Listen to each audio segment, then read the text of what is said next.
Hi there, I'm Royal Sealy and welcome to my channel. I mainly focus on Lolita fashion, but I wanted to take the day to talk about some of the other things I like, some of my other hobbies, and just anything else that I felt like talking about today. And in order to do that, I'm going to be looking at a couple of the items on my desk, starting with my teacup cabinet over here. Before Lolita fashion, I used to collect teacups. And that was because in my area it was a very accessible financially thing to collect. I'm also an avid tea drinker and I always have been, so to have something as nice and delicate as a teacup, range anywhere from $5 to $8 on the low end, was a really nice way for me to enhance my living experience without having to spend that much. Now when it comes to collecting teacups, unlike Lolita fashion where you can hang up the dresses and the garments in a thin vertical fashion, or you can fold them to store them more efficiently, when it comes to teacups, because of the more boxy three-dimensional space that they take up and the fact that they are more fragile and prone to breakage, you have to be very mindful about what teacups you get and how many you collect at a time. I've seen it where people will usually narrow down their collections to either a specific color or shape of teacup, or even a specific maker of teacup.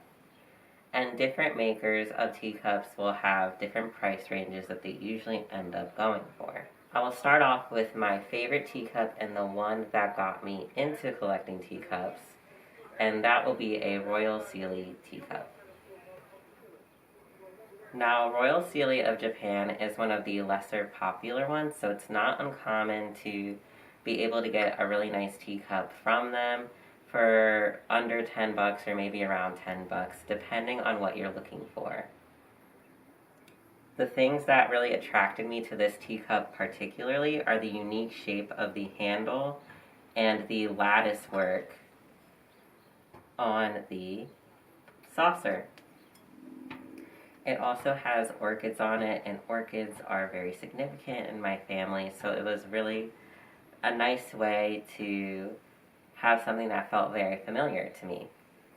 Another detail that I want to highlight is this singular orchid that is on the inside of the teacup, and that is so that way when you take a sip of your tea and you're looking down into the cup, you get a little orchid in there, and that just feels like a private little art piece just for you. Now, I've seen this one go for a wide range of prices, and especially for Royal Sealy's, which are a lot more common and not as sought after, I personally wouldn't pay more than 20 bucks, but every now and then we get someone that's like, oh, this one's gonna be 100. So for that case, I usually just say, you know what, I don't need it, I'll hold off.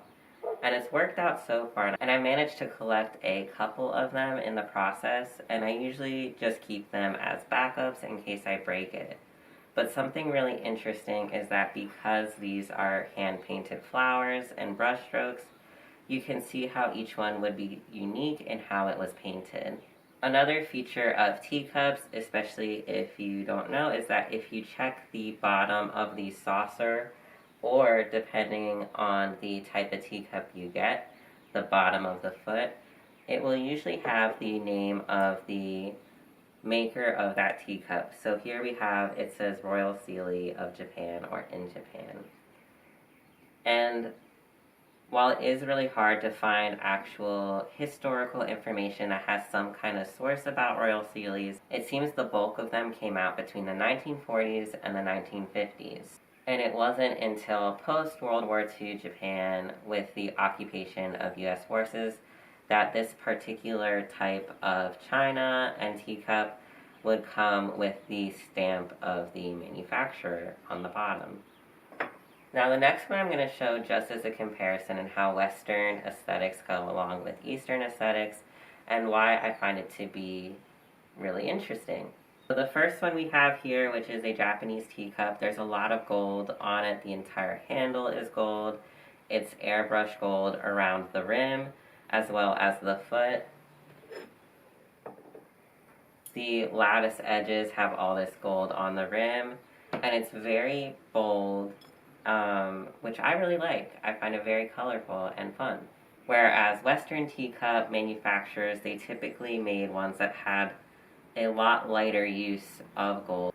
So in this case, just the rim has a little stripe of gold around it, and on the handle is a little stripe as well, and a thin solid line of gold on the edge.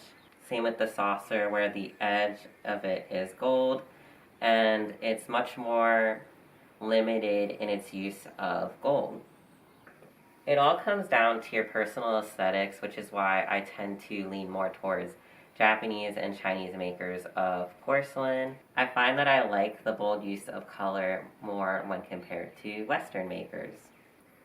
The last thing that I want to say about collecting vintage dishware in particular is you have to be mindful of the amount of lead in the products that you are buying. Since I've gotten into collecting teacups, and while I don't avidly collect anymore, I have begun to take pottery classes since it is an interest of mine, and in the process I've learned what goes into making a finished piece of pottery, which is what porcelain is. It's a ceramic, and what goes into glazing or painting a pottery piece. So information will vary, and the amount of lead that is possible to be in each piece varies depending on the glaze or the paint used. Each one is made differently. But in theory, so long as the pieces were fired in the kiln or baked in the oven at a high enough temp for a long enough amount of time, any of the lead or dangerous chemicals that are present within the glazes of vintage pieces should be trapped within the clay used to make it itself.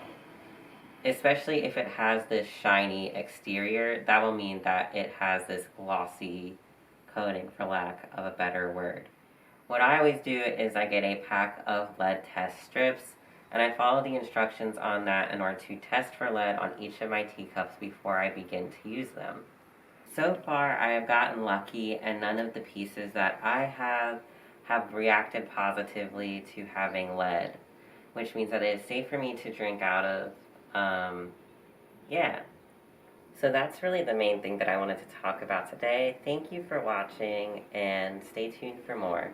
If you want to see more of the things that I do, especially when it comes to Lolita fashion, you can find me on Instagram and Tumblr at Royal Sealy, and I am way more active on the Tumblr than I am on Instagram.